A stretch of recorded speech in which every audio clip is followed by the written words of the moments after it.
Bueno, muchísimas gracias por la concurrencia. Agradezco la invitación de la Casa del Museo, de Alfredo Vida, y de su equipo, por darnos la oportunidad de compartir algún conocimiento que uno ha ido adquiriendo entre ciertos avatares. Esta charla, espero que si no es de tanta utilidad, sea de agrado, de interés para ustedes y les aporte algo nuevo. Para mí esta es un compromiso por lo siguiente. En el último mes ha salido la especie por... adelante, bienvenido. Ha salido la especie de que se ha descubierto en forma novedosa el naufragio de la escuadra, por no es flota, es una escuadra, Recife oriental de aves de sotavento que conforma parte del archipiélago de los aves. Y eso es una aseveración muy temeraria, o sea, por lo menos esa es muy temeraria y reviste una gran falsedad. Y no solo el engaño al público en general, al, vamos a decir, a la comunidad académica. Tenemos al subdirector de la Escuela de Antropología de la Universidad Central, el doctor arqueólogo, antropólogo, profesor y maestro Carlos Martín Larriga, que ha generado mucho malestar, porque ha sido una especie que se ha lanzado muy a la ligera.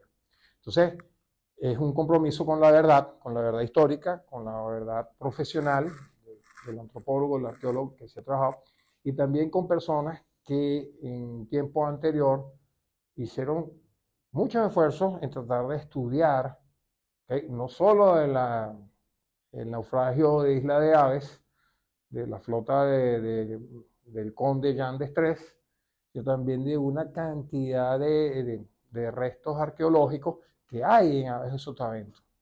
O sea, hay restos arqueológicos precolombinos que lo estudiaron los doctores Hansack, restos arqueológicos de la época de la colonia, ¿okay? Y de la época republicana, por ejemplo, los restos de la infraestructura de la Bermúdez Guano Company, de Salinas que hubo ahí, y que mucha gente, parte de esas personas las conocí yo. Y quiero rememorar la persona que me enseñó o me hizo conocer el naufragio de Isla Aves, que fue el padre Gino Bernardi, ¿okay? El gran Gino. Yo tuve la oportunidad de contar con su amistad, tuve la oportunidad de durante 3 años cenar 2 o 3 veces cada semana en la base naval de Puerto Cabello donde trabajamos. Nadamos juntos, hicimos la procesión de la Virgen del Valle, la procesión submarina.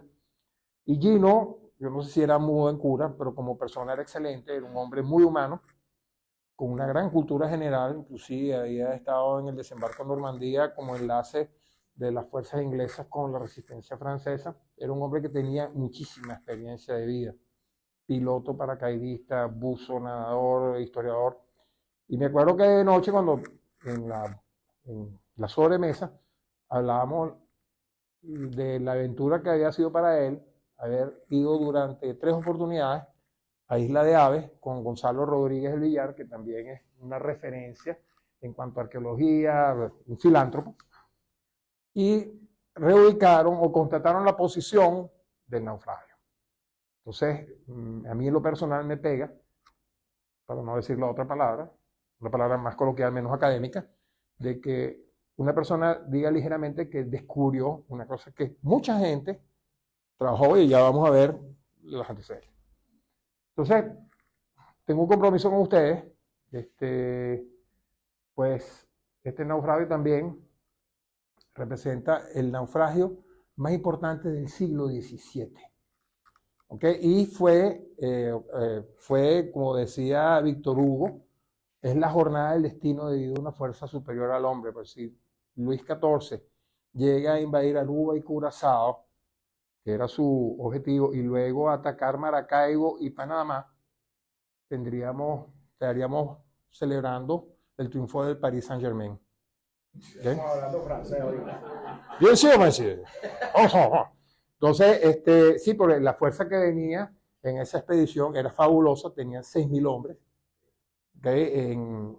En 12 buques principales, ya vamos a ver el tipo de buques, 6.000 hombres con mucha artillería, muy bien equipados, venían se estaba, dentro del contexto histórico, se estaba peleando la guerra franco-holandesa, ya lo vamos a ver, y era una vendetta que tenía Luis XIV pendiente con Holanda y España.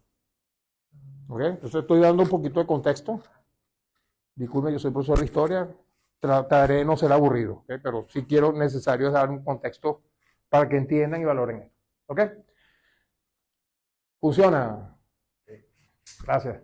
Entonces, bueno, la verdad sobre el naufragio de la escuadra francesa del almirante Jean d'Estrées en Isla de Aves de Sotavento, 1678, como Luis XIV dijo, no lo voy a pronunciar en francés porque mi francés es muy malo, una catástrofe sin nombre para Luis XIV, porque con ese naufragio se corta o se castran todas las intenciones de Luis XIV de ocupar la América caribeña o la América meridional.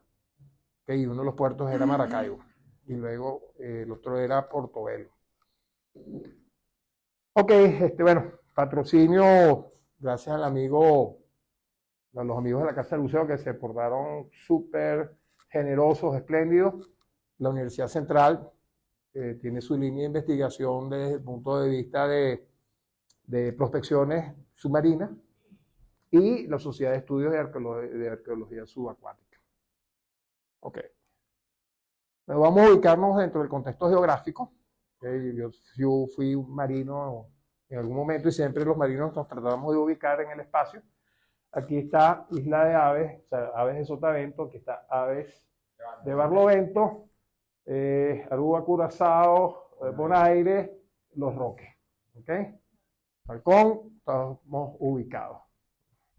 Fíjense, bueno, este es un zoom del contexto. Aquí está Curazao, Bonaire, Aves de Sotavento, Los Roques, y esto es una visión de cómo son los arrecifes y las paredes arrecifales orientales.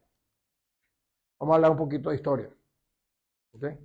Fíjense que el contexto histórico donde se inicia todo este drama del naufragio de la flota de la escuadra del conde de Jean d'Estrées es la guerra franco-holandesa o la guerra de evolución o pugna o guerra holandesa. Eso fue una guerra complicadísima que fue entre 1762 a 1768, donde hubo gente que saltó a la talanquera, pero eran los franceses, los ingleses y los prusianos contra el imperio, el Sacro Imperio Germano de Occidente, los holandeses, los países unidos, que era Holanda, España, y hubo de esos tratados y arreglos, una guerra complicada, donde Luis XIV inclusive fue de las pocas guerras donde él estuvo presente en los campos de batalla, y finaliza el Tratado de Nimega, ¿okay? En 1678. O sea, en este contexto histórico, esa invasión de la escuadra de Jean d'Estrées era una prolongación de esta guerra europea hacia el Caribe. ¿Okay? No vamos a ahondar más. ¿Cuáles eran los objetivos del Rey Sol? Luis XIV. Es decir, o sea, él tenía ya Martinica, o sea, Haití, tenía vamos a decir, su isla de piratas, como sale Jack Sparrow o sea, los franceses tenían al norte la isla de la Tortuga, que era de Haití, exacto, no la Tortuga acá. Que era la base de los filibusteros, como Port Royal era la base de los bucaneros, donde aparece Jack Sparrow.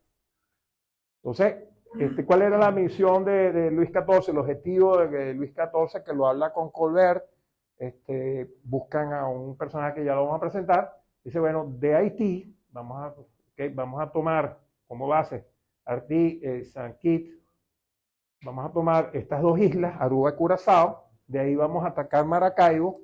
Al tomar Maracaibo vamos a ir a Portobelo y vamos a controlar todo esto. O sea, esa es la visión la metavisión del rey Luis XIV. Esa es la misión. Y por eso que arma una flota formidable, ¿ok? Pero para lograr eso tenía que tomar primero Cayena, o sea, lo que hoy es la Guyana francesa, y lo toma el 12 de diciembre de 1676.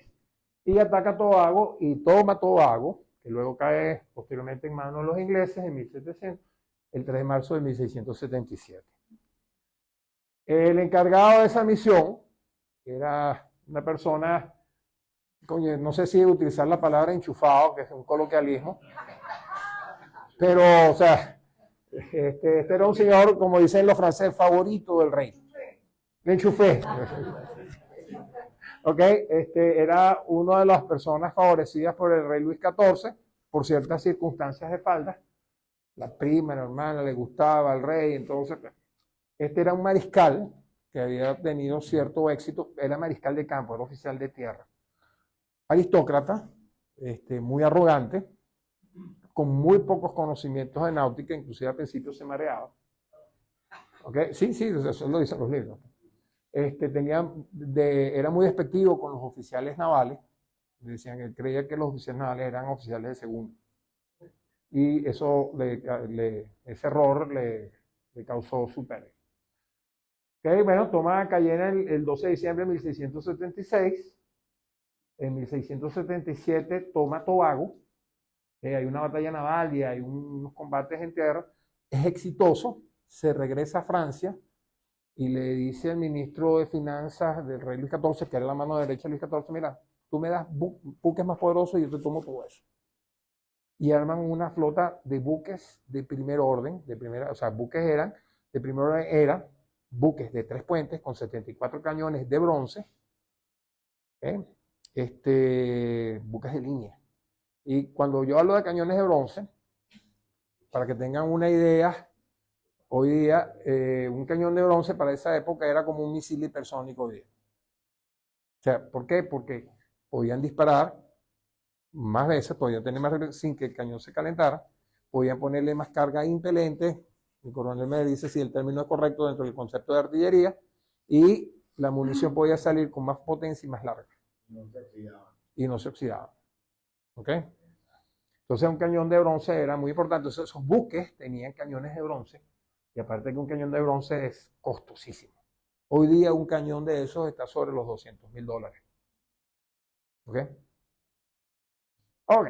Entonces, después que Estrés ya convence al ministro de Finanzas de Luis XIV, Colbert, le dan una cantidad de buques, de los cuales 7 eran buques de línea y 4 fragatas. Los buques de línea eran el Le Terrible, Le Tournant, el Descendeur, Le Hercule y el Bellaco. Que estos eran buques de línea. O sea, eran como portaaviones acorazados. ¿Ok? Y fíjense cada buque, la tripulación que tenía. Ya van a ver los buques. Ok, vamos a hablar del naufragio.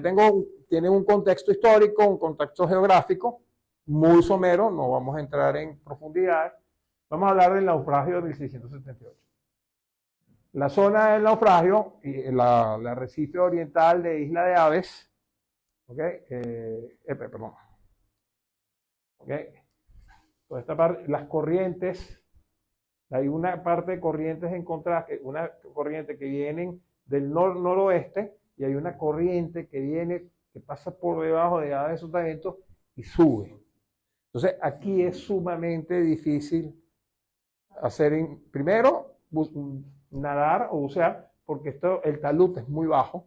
Aquí hay una profundidad entre 4 y 6 metros, hay arrecifes coralinos, y después de las 10 de la mañana bucear es muy, muy difícil.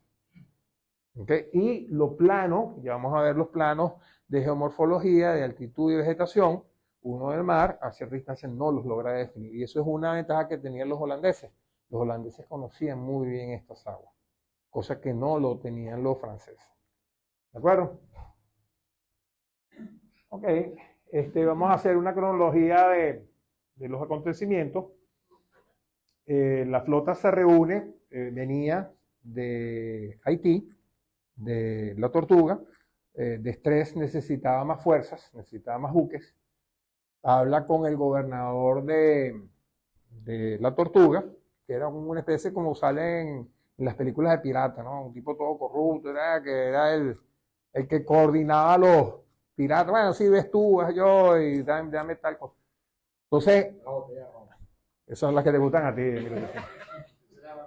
¿Ah? Sí, o sea, era el gobernador el que ponía orden en todos los filibusteros. O sea, un filibustero es una especie de pirata francés y un bucanero es un pirata holandés. El filibustero es de la palabra flyboat, ¿ok?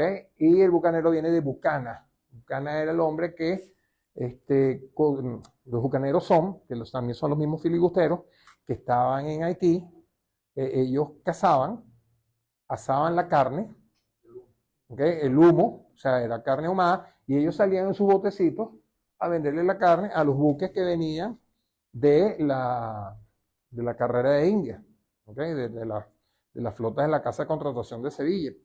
Y eran felices hasta que los españoles los empiezan a perseguir. Y dicen, ¿por qué no persigue? Yo soy un simple comerciante, carnicero, productor, o sea, a lo mejor alguno era el tatarabuelo de la gente de la Monserratina. ¿Okay? Entonces, esto dicen, ustedes no están tratando mal, porque eran tipos muy duros, tanto los ingleses, los bucaneros, como los filibusteros.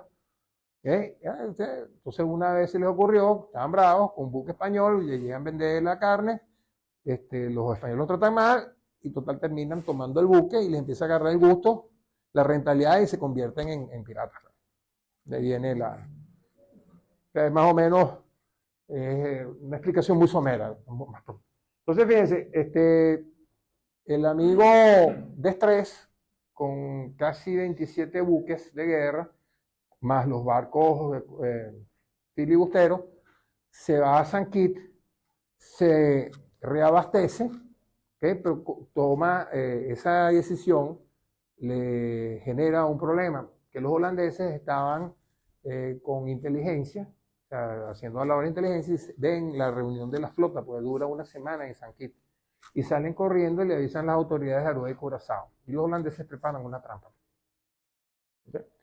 Entonces, la flota zarpa de San Kitts el 5 de mayo, ellos no tenían cartas de navegación actualizadas de esta zona. ¿Okay? La flota francesa, según el piloto del Le Terrible, dice que se ubican al norte de la Orchila, ¿okay? Que no sabían. La flota francesa divisa los roques. Fíjense que los roques, decía Gran Roque. ¿De dónde viene Roque? Es del francés Le Grand Roque. La piedra grande, y recuérdense que en la estaba el Gran Roque, esa piedra tiene mucha sulfita, ¿okay? Y tiene guano, entonces se ve de lejos. ¿Okay? Total, los pilotos de Estrés le dicen, mira, vamos a irnos hacia el norte, no estamos ubicados, ¿ok? Déjame ubicar, parece que en ese momento no había sol porque era por sextante, y llega los franceses, de los holandeses, ¿okay? Con 4 barcos más pequeños, más maniobrables, ¿okay? Y los empiezan a hostigar. Disparan, se van, disparan, se van. Entonces, Destrez, con su arrogancia, ordena perseguir a esos buques.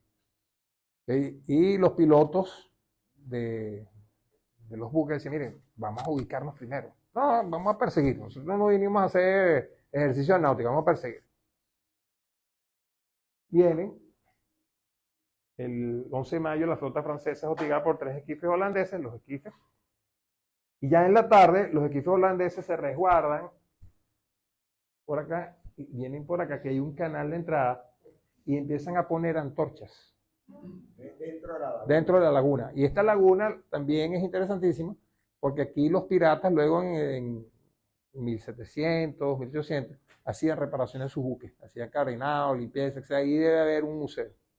Entonces los holandeses muy astutamente ponen fogatas, prenden los buques, suben las luces y hacen creer que la flota de Estrés, que tenía que mantener la formación, que era más lenta, los esquifes eran mucho más rápidos. Cuando a las 7 de la noche de Estrés ve esa luz, se dice, estoy en Bonaire. Ven, piloto, que yo soy mariscal de campo y se lo sé todo. Cuando oscurece, ellos empiezan a disparar y el Le Terrible, y más los buques aviso, empiezan a encallar acá. Sí, no, exacto. Aparte de la corriente, ellos creían que estaban en Bonaire. Entonces tratan de buscar la línea de costa para bombardear la ciudad, el pueblo, y lo que es empiezan a encallar. Entonces, Le Terrible, que es uno de los primeros buques que encalla, empieza a hacer disparos de aviso al resto de la flota. Entonces, el resto de la flota, recuérdense que ahí no había WhatsApp, no había radio, no teníamos todo eso, era viento. Entonces, ¿qué pasa?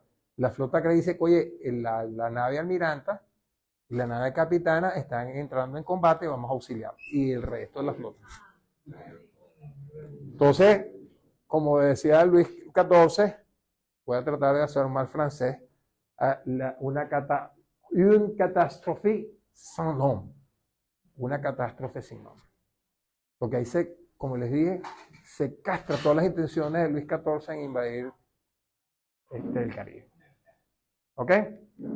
Fíjense que esto es un plano de Georges Foran, donde narra, en base a los diarios de navegación de los 4 buques principales, cuál era primero la primera edición que vara, y luego la segunda edición, que es la que se salva, cuál era la situación, y dan una aproximación de los buques. ¿Okay? De la ubicación. Que se ve arriba ahí la grande, ¿no? Sí, correcto. O sea, ¿dónde está la estación naval ahorita? Ahí la sobrevivencia fue altísima. Ya vamos a echar cuenta. Ya vamos a hablar de eso. Recuérdate que eran franceses. Sí. ¿Ok? O sea, hay mercenarios europeos que cuando llegan a estas latitudes, el sol, el calor, la falta de agua, ahí mueren mucha gente, o sea, murieron muchos tripulantes, sobre todo los del ejército, las fuerzas de tierra, mueren ahogados o mueren por insolación. Si uno va para allá y está pasando calor, y uno está sanforizado, entonces, imagínate esos pobres franceses. Ok, ¿cuáles fueron las pérdidas de esa noche? Porque los buques empiezan a varar a las 9:30 de la noche. Okay. 7 buques de línea. Ya vamos a ver lo que es un buque de línea. 3 fragatas, 4 buques filibusteros, 500, o sea, hay mucha contradicción. Las pérdidas de personal están entre 80 y 500. Lo que pasa es que no se contabilizan, no se delimitan cuántas personas mueren en la isla, que llegan a tierra y mueren deshidratadas por insolación, por el susto, por hambre. 1000 náufragos que también mueren porque los buques que quedaron disponibles no tenían la capacidad de embarcarlos a todos. 400 cañones de bronce. Más, eran 435 cañones de bronce, tengo que corregir esto. Pérdida de iniciativa y factor sorpresa para la toma de Aruba, Curazao, Maracaibo, Portobelo. Inicio, esto es otra parte importante desde el punto de vista histórico, que nosotros no lo valoramos, inicio de la era de oro de la piratería durante el siglo XVII en el Caribe, yo diría en el Caribe venezolano. Porque aparece un personaje que venía en estos buques filibusteros, que es Michel Gramont. Tiene una historia fabulosa, el profesor Urdaneta hace un libro sobre Michel Gramont. ¿Cuáles son estos buques, ¿no? Los nombres? El Terrible, Le Tonant, el Descendeur, el Hercule, el Bellaco, el Duque, el Príncipe, el Borbón, el Rey David, el Cachet, el Dromedario, más 3 buques filibusteros. Los primeros 7 son buques de línea, los otros son buques fragatas. Fíjense, el gobernador, fíjense, por eso le digo que da calentera, cuando dice, yo descubrí una flota. El mismo gobernador que estaba en la provincia de Venezuela le pasa un parte al rey de España diciendo, mire, estos barcos son los que encallaron allá. Y el rey de España lo sabía. Okay. Entonces, o sea, fíjense, esto es una imagen que más o menos puede relacionar la situación de la varadura del buque. Este es el caballero, este personaje nace, o sea, este señor era un noble francés, hijo de un mosquetero del rey. Recuerden que los oficiales mosqueteros del rey eran puros nobles, o sea, seleccionados como la Guardia Suiza, pero el rey Luis XIV les tenía prohibidos los duelos porque estaban muriendo más oficiales de los mosqueteros por duelos entre ellos, ¿verdad?, que por los españoles, que por los holandeses. Entonces, Luis XIV da una norma de que si un mosquetero mata a otro en duelo, lo cuelga. Este señor, defendiendo el honor de su hermana, era un muchacho bien, educado, decente, buena nota, como se diría coloquialmente, un mosquetero amigo de su papá pretende a su hermana, lo reta a duelo, pues ahí te bien mal, Julio César, reto a duelo mañana. Entonces, mata a este señor, el pretendiente de su hermana, y el mismo mosquetero, coño, lo que quería era tener alguna relación bonita con su hermana, él me dice, vete, pues el papá había muerto, vete, yo soy muy amigo de tu papá, vete y embárcate en el barco tal, que es de mi primo. Ese barco viene, lo captura un pirata y él se vuelve pirata. Y se queda aquí. Esa es la historia. Y las aventuras de este señor toma Maracaibo. Después de este desastre, toma Maracaibo. Toma lo que llamaban Gibraltar, que está un poquito más abajo de Bachaquero. Toma Trujillo, está 3 meses en Trujillo. Sube, vuelve a tomar Gibraltar y toma nuevamente Maracaibo. Se regresa a Isla de Aves. Hace mercado con todos los repuestos que necesitaba con la flota de este. Y llega a la Tortuga y lo reciben como el gran héroe. Jack Sparrow es un bolso al lado de este señor. ¿Ok? No, de verdad, o sea, uno se lee la historia de este caballero, es para el cine.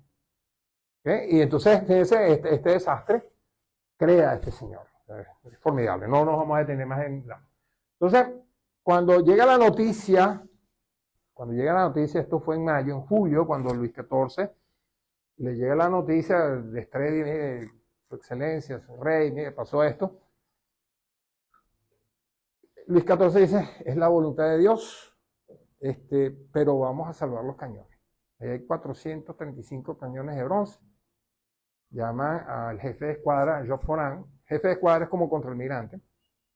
Y dice, mire, Machete, te prepárese, usted tiene que hacer una labor de rescate de los cañones.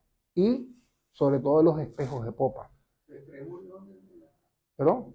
No, de estrés se salva, pues es el primero que salga y lo ponen en un barco. Que no se moje.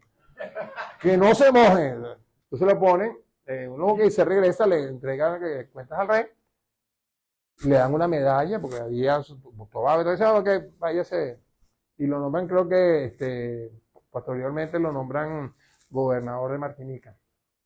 Job Foran hace la primera misión de salvataje marítima aquí en el Caribe, que es rescatar los cañones y rescatar los objetos de valor de náutica, los espejos de popa, porque esos espejos eran una obra de ebanistería, no formidable de la nave. ¿Okay? Entonces aquí Job Foran empieza a hacer los primeros planos de Isla de Aves.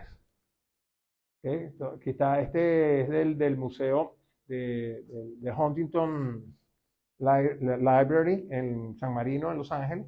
Se encuentra este mapa, donde debe ser los primeros porque él empieza a corregir, tacha, empieza a decir dónde están los barcos. Esto es elaborado entre octubre de 1678 a febrero, marzo de 1679. Foran está 5 meses ahí. ¿Okay? Y hace una labor de rescate interesante. Este es otro plano de Foran donde indica, ¿okay?, la flota que acaban de descubrir, ¿okay?, que siempre estuvo. Aquí está el Terrible, Isla de Aves. Este es otro plano donde especifica, ya se ve que es un plano más tardío, a finales de la exploración, donde ya identifica con más precisión los buques. ¿Ok? Cuando yo les dije que yo también tenía un compromiso y cierta frustración con este tema histórico, lo veo como historiador, es cuando yo trabajé circunstancialmente en el territorio insular Francisco Miranda entre 2013 y 2015. Entre las funciones que yo tenía era precisamente establecer una fundación para el estudio de la arqueología subacuática, de la arqueología, porque en los roques y en todo el arco insular tiene una riqueza extraordinaria desde el punto de vista arqueológico, precolombino, subacuático, republicano, X, que tal vez nosotros no lo hemos podido aprovechar o valorar y desarrollar. ¿ok? Pero los ANZAC, Andrés ANZAC y Marlena ANZAC y Conrad ANZAC, sí hicieron un trabajo extraordinario en Los Mosquices y en Los Roques también. Hicieron el libro Los ídolos sagrados, que lo publicó un librito, que es un castillo, ¿no? O sea, es un libro formidable, o sea, típica paciencia polaca, te lo digo yo que yo soy hijo de polaco, ¿ok? Entonces, un polaco, libro que es espectacular. Tuve contacto con ellos y bueno, me habían encomendado, mire, usted tiene que planificar si es factible, es viable y es adecuable hacer una exploración para ubicar la flota de estrés, y había otras dos comisiones de arqueología subacuática. Lo de la arqueología subacuática, tenemos aquí al decano de arqueología, o sea, no es fácil. Se tiene que cumplir unos ciclos, tiene que cumplir ciertas etapas y tiene que cumplir ciertas metodologías. Un proceso involucrado en arqueología subacuática tiene por lo menos 7 fases, 6 fases. Ubicación del pecio, que es un pecio, es algo que está en el agua que no conocemos qué es, pero es algo hecho por el hombre. No conocemos el origen, ok, ajá, es un cañón, pero ¿por qué estuvo ahí? ¿Por qué se hundió? ¿En qué contexto histórico? X, ¿ok? Y sí, es un barco conocido, por ejemplo, Robert Ballard descubrió el Titanic, o sea, no es un pecio, es el Titanic, es un naufragio del Titanic. ¿Okay? Se tiene que hacer una investigación documental para entender el contexto de las cosas en su sitio. ¿Okay? Y saber por qué estuvo ahí el barco, quiénes lo tripularon, en qué época, por qué lo motivó a estar ahí, por qué se hunde, la forma que se hunde. Piensa que Robert Ballard, cuando descubre el Titanic, él desmiente el conocimiento, o sea, la creencia de que vino un iceberg que tenía una hojilla y de titanio y corta el casco. No. Ballard, cuando va con los robots hacia el Titanic, descubre que no había ninguna raja, no había sino que las mamparas estaban dobladas. Recuerden que la construcción naval es importante, conocer la construcción naval, porque era de remache, un barco construido a principios de siglo, era remaches calientes sobre mamparas superpuestas. Cuando se empieza a realizar la revisión documental del Titanic, no quiero divariar, pero para que sepan lo importante de la investigación documental, sabemos que antes de llegar a Liverpool, el Titanic sufrió un incendio en la caldera 6 y 7. Y ese fuego, ese calor hizo que las mamparas se debilitaran y los remaches se expandieran. Y por eso es que el empuje del iceberg hace que las mamparas se dieran y entrara el agua. Y así pasó también con el Bismarck. Los ingleses están furibundos con Ballard. Porque cuando Ballard descubre el Bismarck, dicen, mira, pero todos los disparos que le llegaron al Bismarck es por cubierta. Y se da cuenta que los alemanes hundieron el Bismarck. No permitieron que los ingleses lo hundieran. Los ingleses agarraron una calentera, eso fue en el año 2001. Entonces es importante la parte de investigación. Verificación e inspección del pecio o naufragio, una prospección submarina inicial, una revisión de lo que hizo Cousteau en los años después termina de inventar el Aqualung en el 48 y en el 55 va al Mar Rojo y hace las primeras prospecciones submarinas, porque no hace levantamiento arqueológico, hace fotografía submarina, ubica el naufragio, lo identifica y es el que da el interés hacia la investigación al mar. Ese es el mérito de Cousteau, pero no hace trabajo de arqueología. El primero que hace los trabajos de arqueología, la historia de la arqueología moderna, es Peter Stockhorn en Gadintia, en Turquía, con un pecio de la era de bronce. Invita a un joven arqueólogo que era George Bass, y dice, tú en 8 semanas eres uso. Entonces, oye, 8 semanas. Y George Bass es el primero que hace un trabajo de arqueología subacuática formal. Profe, ¿me corrigen? Ya me van a regañar. Ok, salvamento y rescate. Fíjense que ahora la Convención de la UNESCO del 2001, firmada en París, para el tratamiento del patrimonio cultural subacuático, hace que los naufragios sean tratados in situ, evitar la extracción. Ha pasado con el San Carlos, con el Mercedes, con el Guadalupe, con el Titanic. Esos son camposantos. Y el valor del naufragio, el valor histórico es mantener el contexto histórico. Pero siempre está el interés comercial, sacar tesoro, o montar un museo como se hizo en Liverpool. Bueno, pero fíjate, el Baza fue interesante, también fue en el año 63, porque el barco lo sacan completo. O sea, hay una preservación completa de la beta arqueológica. Los barcos vikingos de Dinamarca, que consiguieron 8 barcos vikingos de esos que los ponían, enterraban a los grandes jefes vikingos con mujer, con arco, con flecha, con perro, ¿verdad? Entonces los daneses, ¿qué hicieron? Hicieron un dique, ¿okay? Sacaron el agua, hicieron las excavaciones arqueológicas, hicieron la... doctor, ¿qué pasó? Ok, no asusten. Y hicieron un museo a la orilla del de 8 dácaras vikingas. ¿Okay?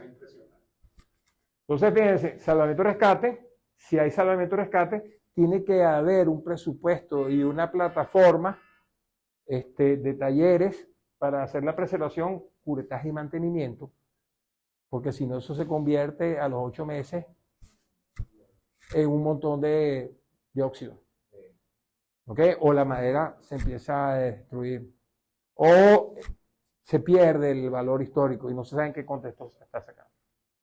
De aquí sale la parte de muestra museográfica, y de la muestra museográfica sale todo lo que es la parte de divulgación a través de publicaciones, documentales, papeles monográficos, o sea, estudio académico para que se pueda divulgar. ¿Okay? Y aquí se cierra el ciclo.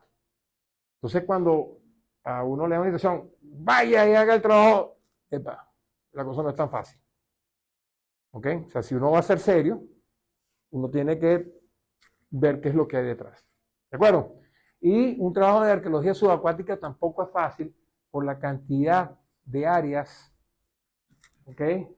De áreas o actividades o ciencias aplicadas a la arqueología subacuática que intervienen. Un arqueólogo subacuático, ok, sí, puede ser arqueólogo subacuático.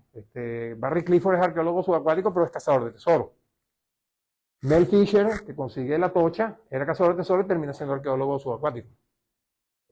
Entonces, si yo digo que un arqueólogo o el que esté a cargo de un proyecto de arqueología subacuática tiene que ser un gran gerente y tiene que saber poder manejar un grupo multidisciplinario que pueda aportar al estudio del naufragio. ¿Ok? Por eso que no es tan fácil hablar, arqueología subacuática. Yo le tengo respeto a eso y yo digo que yo soy historiador naval. Hasta ahí llego. ¿Ok? Bueno, me dan la cantidad de fotografía, legislación, museología, arqueología, preservación y curetaje, historia, arquitectura, ingeniería naval, robótica, geodesia, informática, logística, cartografía, sistema de información geográfico, hidrografía, oceanografía, buceo submarinismo, biología marina, fotografía. O sea, es un equipo. Y es un equipo en línea. O sea, primo entre pares. O sea, aquí todo tiene su valor. ¿Ok? Estos son un preámbulo que es necesario acotar. Cuando se hizo el estudio en el territorio insular, bueno, se hizo una investigación historiográfica, archivo de biblioteca de documentos, verificación de experiencia y antecedentes previos, el estudio del área desde el punto de vista cartográfica, estudios desde el punto de vista oceanográfico, hidrográfico, están señalados acá. Luego la parte de planeamiento logístico, que pasa con Isla de Aves, está a 93 millas náuticas al noroeste de La Guaira. La base que utilizó Barry Clifford de logística fue Los Roques. Los Roques siempre viven, le falta el agua, le falta la luz, le falta comida. Entonces, Aves de Sotavento es difícil desde el punto de vista logístico. O tienes un buque nodriza y lo complementas con un campamento. El campamento tiene que tener luz, tiene que tener cocina, tiene que tener alojamiento, tiene que tener los compresores para llenar los tanques, tienes que tener tanques de gasolina, tanques de agua. O sea, es un trabajo de logística también. ¿Okay? Tienes que tener un coordinador logístico, tienes que incluir la parte sanitaria, tienes que tener un elemento, o sea, un punto de evacuación. O sea, tienes que tener todo eso bien definido si tú quieres hacer algo serio. No una expedición de fin de semana, que nos vamos todos en un yate, con perillo, ¿verdad? Jamón serrano, ¿verdad? Hicimos una expedición de arqueología subacuática en 3 días. Es un paseo a un sitio histórico, pero eso está bien, porque hay un interés, pero no digas que es un trabajo de investigación serio, pues no lo es. ¿De acuerdo? O sea, estoy estableciendo ciertos puntos que son importantes al tratar los naufragios. Prospección, exploración de estudio inicial, cómo está el barco, cuál es la beta principal, cuál es la orientación, cuál es la referencia geoestratégica, el posicionamiento geoestratégico. ¿Ok? Establecer las cuadratas de medición, pasarle equipos de perfilador de su fondo, zona de barrido lateral, ver la figura, o sea, dimensiones, y eso es costoso. O sea, alquilar un perfilador de su fondo, ¿cuánto cuesta hoy día? Y la gente, o sea, y todos nosotros, cuando vamos al mercado, sufrimos. Entonces, o sea, imagina alquilar un perfilador de su fondo ahora. Prospección, exploración, levantamiento arqueológico in situ, 3 etapas, por lo menos en el caso de las aves, ya lo van a ver más adelante, había ciertas áreas que había que definir. Y el trabajo de Isla de Aves no era 2 meses estar allá y venir y decir que se había cumplido. Por lo menos, por las condiciones del mar, las condiciones meteorológicas, las condiciones de corriente, había que hacerlo en 3 etapas por la variedad de sitios donde está cada uno de los naufragios. Y cada uno de los naufragios había que tratarlo con su particularidad. Saber cuál es la fragata, cuál es el buque de línea, cuál es el buque filibustero, cuál es el buque hospital. ¿Bien?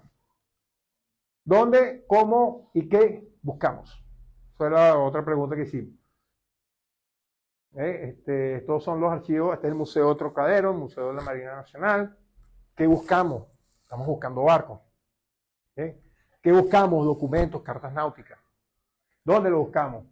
En los fondos de los Archivos Nacionales de París, en los Archivos Nacionales de Francia, en el Museo Nacional de la Marina Francesa en Trocadero, que uno ve la Torre Eiffel, etc. Y hay un museo bellísimo. En el Huntington Library en San Marino, en Los Ángeles, en el Greenwich Maritime Library and Archives y en el Public Record Office de Londres también.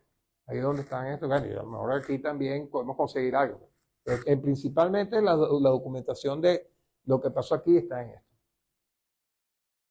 Fuente de documentos. Bueno, indiscutiblemente en el libro Historia de la Marina Francesa, que tiene 12 tomos, el tomo 9 me lo regaló mi amigo el padre Gino, que Dios lo tenga en su gloria, fue un obsequio, lo tengo, y sale toda la campaña del almirante de Estrés, y toda la campaña de la recuperación por Foram. Luego hay un libro de 1996, que es una joya, que son los navíos de 74 a 120 cañones de Brudot, que es una joya de libro, y tenemos las maravillosas islas de Venezuela del señor Trujillo, que describe las aves, dónde están los naufragios, y este es un libro de 1973.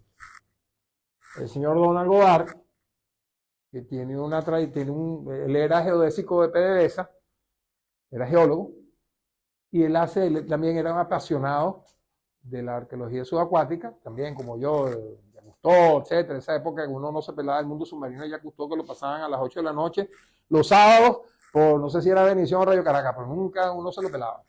El capitán, ya, Cousteau. Y el Calipso. Yo tengo una relación odio-amor con Cousteau, luego se los digo. A mí Cousteau me humilló. Yo se los digo. Esto no es tan académico.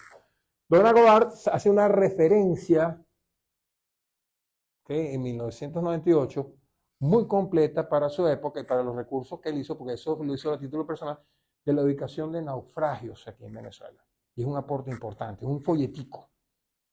Como que dicen, opúsculo. Un libro que no llega más de 100 libros es un opúsculo, ¿no? Los académicos que me corrigen. Luego está un libro que es denso, que es de Luis Brito García, pero también relaciona, y está bien documentado, sobre la piratería del siglo XVII aquí en Venezuela. Y está el libro de Lost Fleet del amigo Barry Clifford, como resultado de la expedición que hizo en el 98. Este libro es interesante, hasta es divertido, Barry Clifford es arqueólogo, se trajo una arqueólogo escocesa, muy competente, y nada más pudieron estar 2 semanas de las 4 que tenía previsto. Como buen libro de historia, los libros de arqueología tienen tres esquemas, 3 vertientes. Uno, la parte histórica, que es necesaria. 2, la narración de cómo fue el levantamiento o la exploración o la prospección que ellos hicieron. Y luego las vicisitudes que tuvieron. Este libro no sale de esta línea. Barry Clifford y Brewer Carías se pelean. Entonces en este libro, yo lo tengo, sale una tercera parte de las peleas que tuvo Brewer con Clifford y Clifford con Brewer. Tu amigo Brewer Carías. ¿Ok? Tiene su mérito Brewer Carías, pero eso es lo que dice el libro. O sea, no tomo parte. ¿Ok? ¿De acuerdo? Esa posición tuvo lo que fue. No, estuvo Kennedy. Kennedy. Bob Kennedy, el hijo de Bob Kennedy. Robert Kennedy. ¿Ok? Y el Sufrodito estaba ahí también. Ya.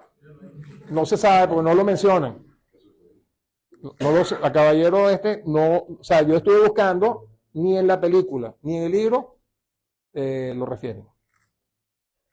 Entonces, bueno, también, ¿qué es lo que buscamos para seguir y no divagar mucho? Que también buscamos para poder sustentar una exploración, una campaña de levantamiento de arqueología subacuática o prospección subacuática, son las cartografías. Pues un marino, un explorador sin mapas, está perdido. Entonces tenemos las cartas de la época, las que levantó sobre todo Forán, la cartografía moderna, las de DHN, que son muy acuciosas. Las americanas tienen problemas, las cartas americanas, que uno dice que yo prefiero las de la Dirección de Hidrografía y Navegación, y ahorita tenemos los sistemas de información geográfica. O sea, tenemos que utilizarlos porque dan una precisión formidable. ¿Qué también buscamos? Que si estamos buscando buques, que tenemos que tener información sobre los buques que estuvieron en la de Habana. Fíjense, este es un buque francés del siglo XVII y fíjense la proporción de las personas con relación al buque.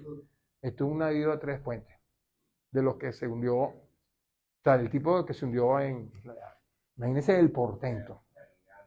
¿Ok? Fíjense, desde el punto de vista de Luis XIV, fíjense lo que llaman el espejo de popa, la obra de alfarería, de banistería que había, y esto era pintado en oro. No, esto es lo que llaman espejo de popa. El castillo de popa es lo que va delante de esto. O sea, esta parte de aquí sí es el castillo de popa. Entonces, fíjense el lujo que tenían estos barcos. Fíjense esto. ¿Okay? Eso es lo que estábamos buscando. ¿Okay? Eso está ahora bajo coral. Lo que no se llevaron los piratas entre el siglo XVII y XVIII, lo que no se llevó Forán, algo de esto debe estar aquí. Inclusive nosotros, el tipo de madera, cuando uno busca los tipos de construcción, uno tiene que saber qué tipo de madera utilizaron en cada cosa. Por lo menos en el caso del San Pedro de Alcántara, que es otro naufragio, se encontraron restos de madera de cerezo. Y cuando vamos a los libros de madera del ingeniero que construyó San Pedro de Alcántara en La Habana, la madera de cerezo fue utilizada para revestir la parte interior de la cámara de oficiales y la cámara de almirantes. En el Museo de la Escuela Naval había unos maderos, tú los agarras, olían a cerezo todavía. Por eso, usted que maneja bastante esto, ¿cuántas piezas? No, yo, estos barcos no los manejé yo, déjate broma. ¿Cuántas piezas eran conformadas son espejos de popa? Ya vamos a eso, no te me adelantes. Ya vamos para allá. Estabas ahí enfocado, pero ya me quité. Y tenía otros planos, pero eran muy densos y esto no es una exposición técnica, esto es una exposición informativa. Esas decoraciones nunca las había visto. Bueno, pero fíjate, aquí están estos otros tipos, fíjate, son tipos de buques que salen en el libro de Eudrop. ¿Okay? Estos son imágenes de Eudrop. Fíjense, estas tapabocas eran los cañones de popa, que eran importantísimas. ¿Recuerdan la T de Nelson? Nelson siempre atacaba a los buques en perpendicular porque era mucho más efectivo la artillería que atravesara todo la línea y que era mucho más letal que disparar de costado, porque los costados siempre están reforzados. ¿Ok? ¿Perdón? Y más armados también. Por supuesto. Coño, a mí me daría miedo que un bichoso me disparara. Los buques franceses eran los más lujosos, me imagino. No, los ingleses también. O sea, los españoles también. O sea, vamos a decir, inicialmente los maestros de la ingeniería naval entre el siglo XVII y XVIII fueron los españoles. ¿Okay? Luego, está también por otro lado los holandeses, pero era para otro mar. ¿Ok? Y en el siglo X y finales del siglo XVIII y siglo XIX, los ingleses toman la construcción española, pues ellos capturan varios buques y empiezan, todas las técnicas de construcción española las empiezan a asumir ellos. O sea, pero eso ya es construcción naval, es otro tema. Es otra conferencia, no conferencia, es un seminario. Ok, bueno, no sé si se ve bien la imagen. Ok. Tiene 3 líneas de cañones. Esto sí es el castillo de popa. Ok. La toldilla y lo que va adelante es el alcázar. Ok. Castillo, toldilla, alcázar. Ok. Fíjense lo que me preguntó aquí el amigo. Fíjate cómo es el corte transversal y cómo están distribuidos. Fíjate, las 3 primeras cubiertas son para la artillería, la división de artillería cubierta, segunda edición y primera división. La primera división es la que tiene los cañones más pesados. La flota del almirante D'Estrées, o la escuadra del almirante del conde Jean D'Estrées, tenía cañones de 18 y 24 libras. El mayor calibre era de 26 libras. Fíjense que no hablo de milímetros, 55 milímetros, 7 puntos. Hasta el siglo XIX, los calibres eran por el peso del proyectil. A excepción de lo que llamaban las carronadas, que ahí tú metías todo. ¿Okay? Tú metías piedra, clavo, porque era un cañón inventado por los ingleses, que se lo utilizaron mucho los corsarios para perseguir. Cuando se te ganan las balas, métele todo. Porque la intención de la carronada era dañar las velas. ¿Okay? Entonces, fíjense, el corte transversal, aquí está el lastre, toda la cabullería para el bailamen y las arcias, ¿okay? La parte de la tripulación, donde guindaban los COI, una hamaca, un chinchorro, en el término naval es un COI, ¿okay? La parte de cocina, el bauprés, ¿okay? El mascarón el bauprés, el mascarón de proa, ¿okay? El palo de trinquete.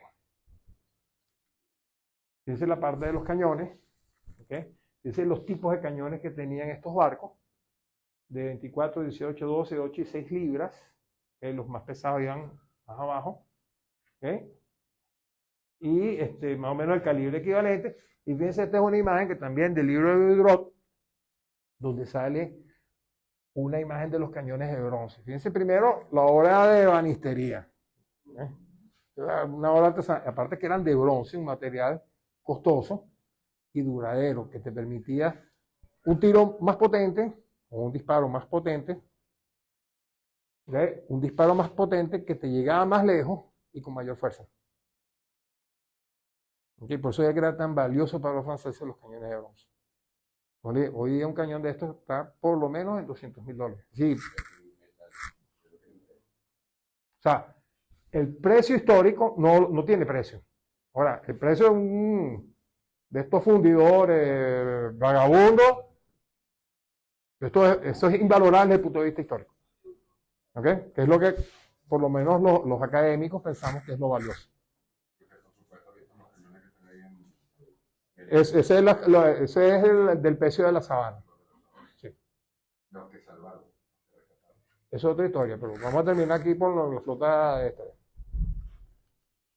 Estos son fotos de Carlos Wilkerman, ¿okay? Cuando él fue en 1978. Fue con Alejandro Selmy, que sí era arqueólogo subacuático, creo que es el primero formal. Los ANZAC, fue Mike Osborne. Mike Osborne fue a esta expedición y ese documental se llama Las Islas Olvidadas. Y salió en la edición 8 de, ¿ustedes se acuerdan? Expedición por Radio Caracas Televisión. Bueno, entonces, pero no fue únicamente del naufragio, sino que todos los elementos arqueológicos prehispánicos, republicanos, coloniales que tiene Aves de Sotavento. Entonces, Carlos Wilkerman, que era, vamos a decir que era productor, le puso el título Las Islas del Olvido. Es un legado que... Entonces, los que exploraron en ese momento el naufragio, o sea, lo exploraron, lo visitaron, hicieron alguna imagen, fueron los ANZAC con Menojo. Anclas también es lo que estamos buscando. Anclas es un elemento que se preserva.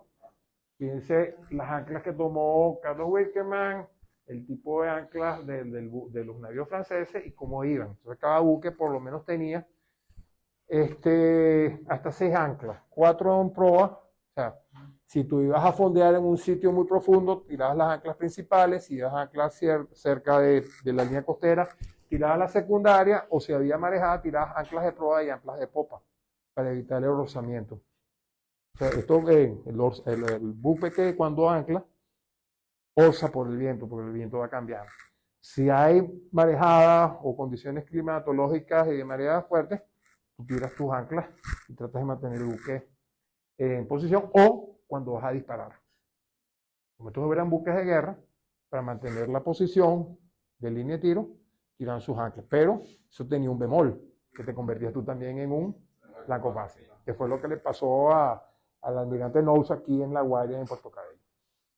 Que los españoles jugaron tiro al blanco. Ok, antecedentes. Como les dije, o sea, yo tengo, y el profesor Carlos Martín Larriga también tenemos una molestia, porque el esfuerzo que hicieron una cantidad de personas desde 1955 hasta 1998 no puede ser obviado. Bueno, señor Rodríguez de Villar y el padre Gino, o sea, uno dentro del esquema de investigación, ¿okay? Uno tiene que ver cuáles fueron las exploraciones antes, o sea, qué experiencias tuvieron y qué se aprendió de eso. Eso es invalorable para un investigador. ¿Ok? Entonces, Rodríguez de Villar y el padre Gino Bernardi, yo tuve el privilegio de tener la información de primera mano del padre Gino Bernardi. Aquí hubo una excursión de playa, o sea, una excursión de fin de semana del Club Playa Grande con el yate Siboney, con el americano William Butler y los directivos del Club Playa Grande. Van un fin de semana, durante 26 horas ven un cañón, lo sacan, y eso se llama expoliación. Eso es un delito. Ese cañón todavía está ahí. Está en Playa Grande, eso es correcto. Luego, en 1978, hubo algo más serio, lo que llamaban ESUSIBO, el grupo de buceo de la Universidad Simón Bolívar. CESUSIBO, perdón, gracias por la corrección. Estuvo el almirante Haroldo Rodríguez Figueroa, estuvo Selmi, era gente seria. Estuvieron 3 semanas, levantaron una cantidad de artículos, inclusive Alejandro Selmi me dice, mira, nosotros con el detector de metales en la playa conseguíamos las hebillas de los zapatos de los soldados, las cachas de las pistolas, o sea, la parte de abajo de las pistolas, el canto de la pistola lo encontraron. Y eso no se sabe dónde está, no sé si está en la Simón Bolívar. No. Luego, en 1992, Acuadata, Cinesub y el equipo de producción de Radio Caracas Televisión, Carlos Wickerman, Alejandro Selmi, arqueólogos Andrés y Marlena Anzac, Buzo Mayor, realizan el documental Las Islas del Olvido, sale en la serie Expedición, televisada en 1993. Por lo menos esta visita da un aporte, ¿ok?, para el legado de la memoria histórica. O sea, uno como historiador trabaja para generar memoria y legado, el legado de la memoria histórica. Aquí hubo un aporte. El padre Gino y Rodríguez del Villar, que para mí eran los 2 filántropos, ellos rescatan 8 cañones que están en el museo de la Escuela Naval en la meseta de Mamo, no sé dónde están esos cañones ahora. Son unos cañones pequeñitos que eran del cuerpo expedicionario francés, eran cañones de campaña. ¿Ok? ¿Perdón? No, yo también los vi. Pero no son de bronce. No, esos son cañones, te estoy diciendo, son cañones de campaña, de la fuerza expedicionaria que iba a tierra a pelear con los otros locos. ¿Ok? Aquí hubo un legado dentro de su nivel de capacidad. Gino saca esos cañones, sé que le hicieron pruebas electrolíticas para eliminar la sal. Creo que hubo por lo menos una instancia de empavonamiento, y esos cañones yo los vi hasta el año 2011, estuvieron ahí. Que Adeli sabe de eso. Luego en 1998, el cazador de tesoros norteamericano, arqueólogo Barry Clifford, junto con unos buzos del Navy SEAL, del Delta Force, un arqueólogo escocés que tiene renombre, van junto con el explorador venezolano Brian Carías, realizan 2 semanas de exploración, producen documental para la BBC Prime, y Clifford edita un libro titulado The Lost Fleet, que sale publicado en la BBC de Londres. Eso se consigue en YouTube. Luego, Wilkerman regresa en el 2004 con CineSub y toma las fotos que yo les expuse. Esto es la parte de antecedentes que nosotros pudimos recabar para tener una idea. Bueno, esto para que vean Gino Bernardi y Rodríguez del Villar. Este caballero era tremendo nadador. Cuando nosotros llegábamos a la base naval Nuevo, él nos llevaba en la lanchita con una cerveza Isla de Rey. Ok, yo tomo una cerveza, ok, vamos a nadar de aquí hasta la base naval. Y Rodríguez Villar era dibujante de todo. Era un señor muy altruista. Los cañones Playa Grande, este es el grupo de Butler, que cuando sacan ese cañón, y por lo menos a Dios gracias le pusieron una coreña y lo tienen, pero, o sea, eso es un legado que cuando venga un presidente del club y no me gusta el cañón, lo ponen en el jardín de su casa. Aquadata CineSub 1992-1993, me faltan las fotos de Alejandro Selmic, no las coloqué. Andrés murió hace 2 o 3 meses. Está Marlena y Carlos Wilkerman con su esposa. Las fotos de Carlos Wilkerman, estos son ruedas de cañón, cañones bajo coral. Entonces hubo intenciones parece que encontraron 2 cañones de bronce y querían volar el coral para llevárselo. Entonces Barry Clifford dijo, mira, yo puedo ser cazador de tesoro, pero yo no cometo un ecocidio. Y de ahí empiezan las peleas. Barry Clifford, aquí está el libro de los Fleets, en la BBC Prime, el documental, Barry Brewer, Chávez, O sea, señores, eso no fue, o sea, el naufragio, como ustedes pueden darse cuenta, no fue descubierto en 2018. Ok, área de investigación, estos fueron los levantamientos por sistemas de información geográfico cartográfico que se hicieron para la planificación, o sea, las diversas capas vegetales, geodésicas, de tierra.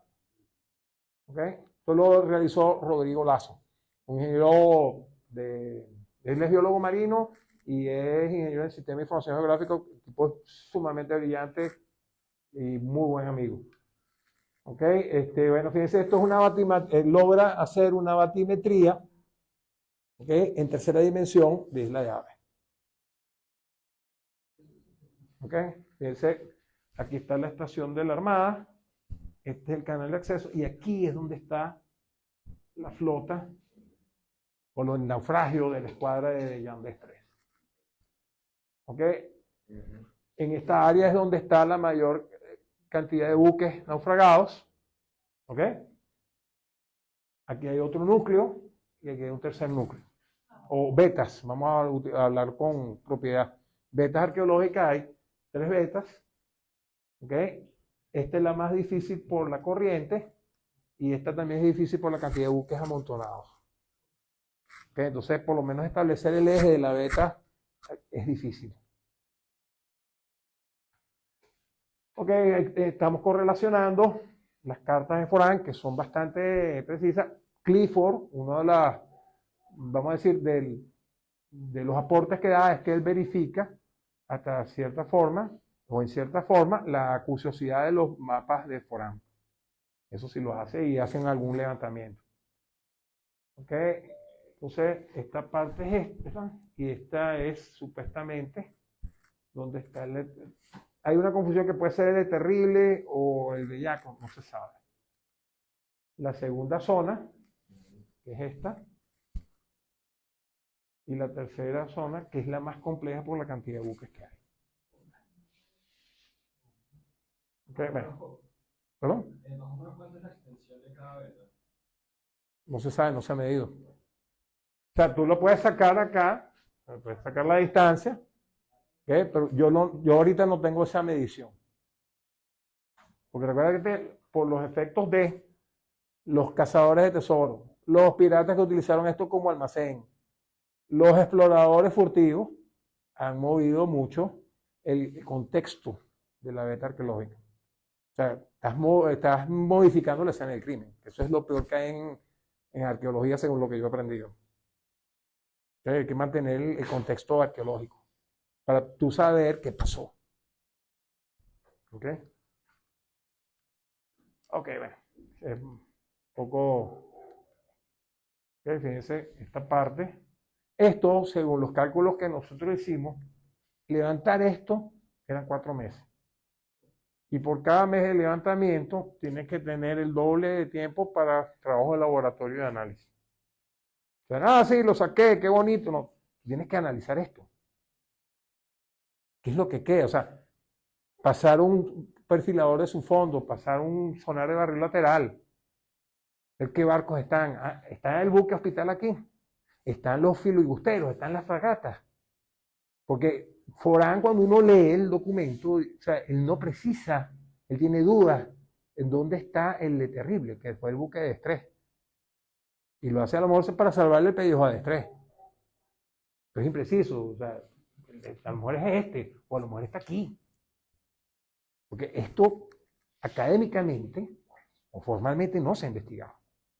Y como les digo, esto es el naufragio más importante del siglo XVII. Esto es un patrimonio cultural de la humanidad prácticamente. O patrimonio cultural subacuático de Venezuela y Francia. Dentro de las leyes de estratigrafía hay algo debajo de la línea de tierra. Está el resto de los cascos, están los cañones, están los abastecimientos, están la munición, están las armaduras. Es factible y viable y adecuable explorarlo, porque ahí tú tienes coral. Y si te intervienes eso, puedes cometer un ecocidio.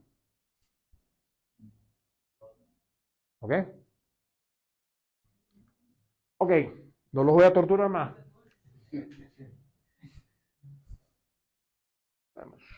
Me pasé 20 minutos, me disculpo.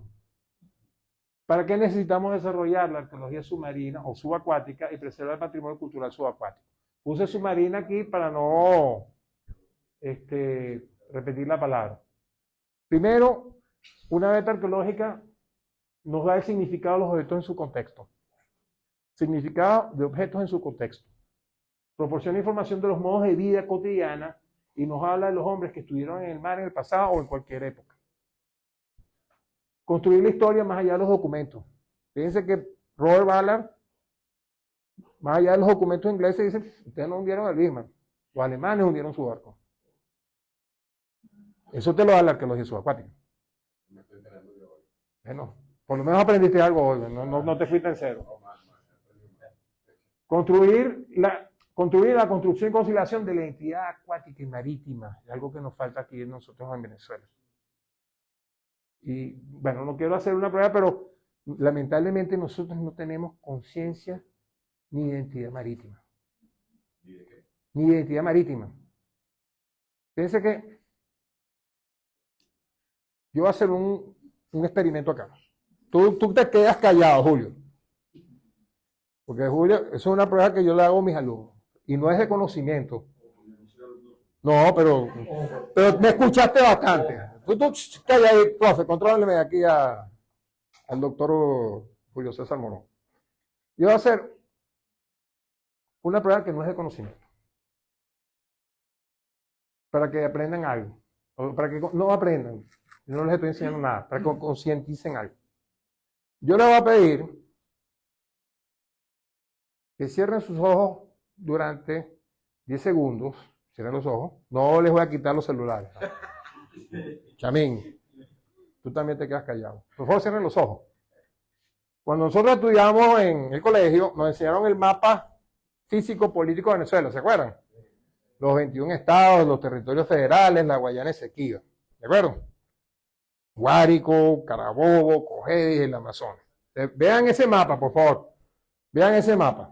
Profe, usted ya lo sabe, no cierre los ojos. Cierren los ojos, de verdad, vean. Yo les voy a pedir, cuando yo les diga, abran los ojos, yo les voy a hacer una pregunta que me tienen que responder en 3 segundos. ¿De acuerdo? ¿De acuerdo? Abran los ojos. ¿Dónde queda el centro de la mitad de medio de Venezuela? Del área geográfica de Venezuela. Caliente, caliente. Ajá.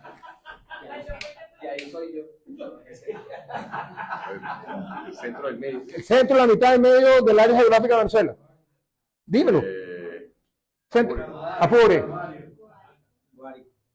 Debe estar entre La Guaira y Los Roques. Fíjense una cosa. Fíjense una cosa. Fíjense una cosa. Fíjate, esta pregunta yo la hice en el IAED. Y más nunca me volvieron a invitar a la IAED. ¿Ok? Más nunca me volvieron a invitar a la IAED. Y me querían. ¡Ay, sí, venga! Les daba las clases gratis, que es lo que más me odio. Entonces, fíjense que en la Universidad Simón Bolívar, en la Universidad Central, en grupos como estos, el 90% de las personas me dicen, ¿dónde hacen los sándwiches de pernil en la Encrucijada? Magdalena, no sé qué Loma, San Fernando de Apure, Guárico. Y fíjense que muy pocas personas tienen conciencia de que el área geográfica total de Venezuela incluye el mar territorial, la zona costera y la zona insular. ¿Y ustedes saben cuánto representa eso? Nosotros no... Ya voy para allá. Ya va para allá. Tenemos la frontera. Tenemos la frontera con Estados Unidos, pero no solo con Estados Unidos. Fíjense. Esa área geográfica costera, marítima, insular representa 473.433 kilómetros. Y a nosotros nos enseña que el área geográfica de Venezuela son 912.500 o 612. El área marítima, insular y costera representa el 41% de Venezuela. Nosotros no tenemos identidad del 41% de nuestro territorio. Buena parte del Mar Caribe. Por eso, pero no tienes identidad. Por eso que no es conocimiento, es identidad. En tu imaginario no lo tienes. Y eso, fíjense, les voy a decir una reflexión. Fíjate, nosotros fuimos descubiertos por mar, conquistados por mar, colonizados por mar, independizados por mar. Nos encanta la rumba playera de Elmo y el sancocho en la playa, pero no estamos identificados con ese mar. Y hay algo paradójico ahí, que es la falta de conocimiento y identidad. Y es por eso que es importante desarrollar. Yo sé que ahorita el país tiene muchas prioridades, pero ese conocimiento de la historia naval, de la identidad naval, del patrimonio cultural subacuático que hay, que nos dice la historia viva, es importante para saber nosotros quiénes somos. Y no ser parte de los 8 millones de Venezuela que se ha tenido que ir de Venezuela. Por mar. También seguido por mar. Mucho. Okay, entonces esa es un poco la reflexión que yo les quiero dejar de por qué es importante esto y de por qué es importante decir, bueno, mira, este es el naufragio más importante del siglo XVII, quinta vez que lo repito, pero muy poca gente lo sabe y viene una persona y dice, yo lo descubrí. ¿Usted sabe qué los pasos para llegar a amar? Descubrir, conocer, amar, y cuando tú amas, tú defiendes. Conocer, admirar, respetar. Y sentirse parte de él. Tener una relación emocional y psicológica donde tú perteneces. Y ahí es cuando tú defiendes. Si tú no conoces, no amas. Si tú no amas, no defiendes. Si tú no amas, no defiendes, ni conoces, tú eres inocuo, o un IQ, como dicen los chamos ahora. Tú eres un IQ. Entonces, fíjense, y eso les voy a decir desde el punto de vista sociológico y personal y psicológico, no me voy a meter con Freud, pero genera una cosa que es importantísima en cualquier persona, que es la autoestima. Manuel Barroso, fue cura jesuita, y salió jesuita porque se casó con su secretaria, escribió un libro que se llama La autoestima del venezolano y trata esto. Y ese libro, hasta donde yo lo leí, cuando lo leí en el IESA, me obligaron a leerlo. Un tipo inteligentísimo, Manuel Barroso. ¿Okay? Tenía 18 ediciones. Entonces, esto nos ayuda o nos apuntala a nuestra autoestima como persona, como ciudadano y como profesional. ¿Ok? Mis estimados, muchísimas gracias por la paciencia. Ya.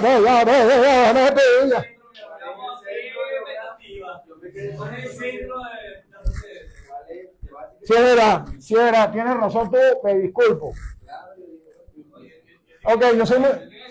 Ya, sombrero, las morochas, San Joaquín. Ok.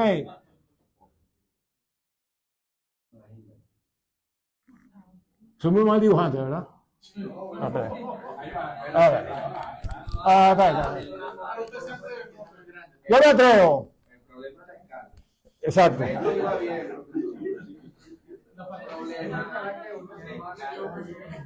La escala. Ok, fíjense. Imagínense que aquí está.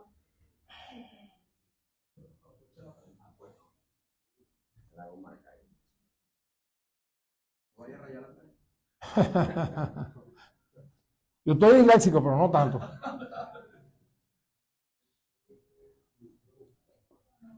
¿Cierto? Cuando nosotros nos enseñan en el colegio, nos enseñan nada más que el área geográfica de Venezuela son 912.000 kilómetros cuadrados. Pero se nos olvida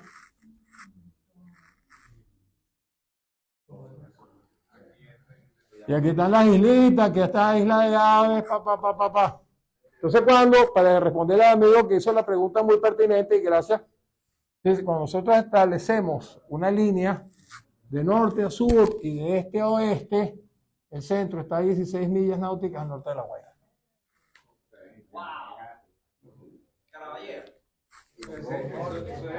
Mira, aplícale teoría de oscilación digital para la toma de decisiones.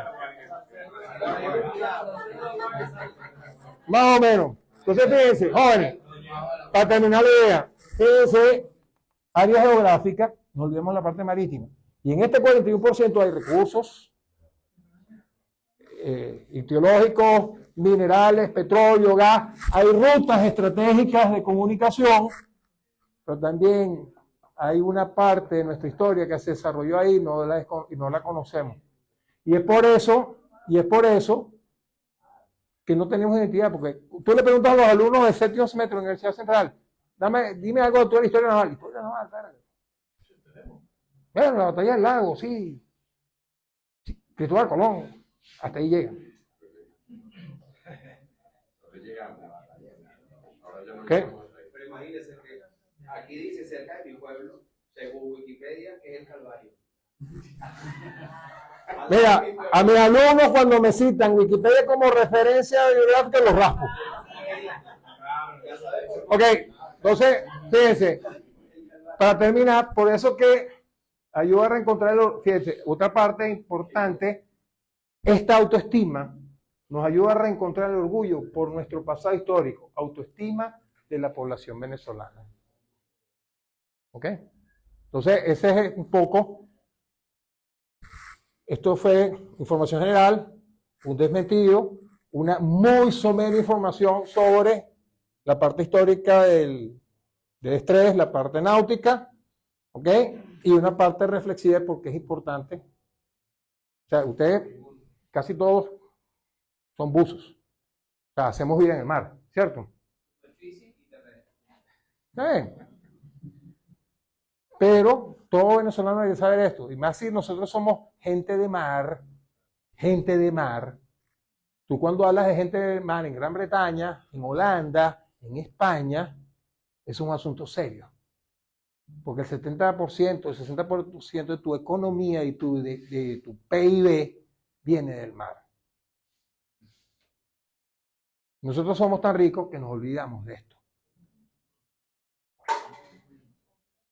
¿Ok? No los torturo más. Gracias por su paciencia. Gracias por haber venido. Ahora vienen las preguntas.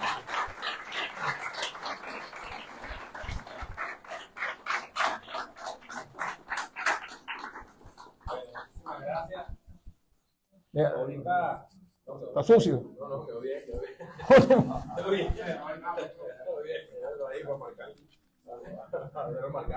Bueno, ¿qué vamos a hacer ahora?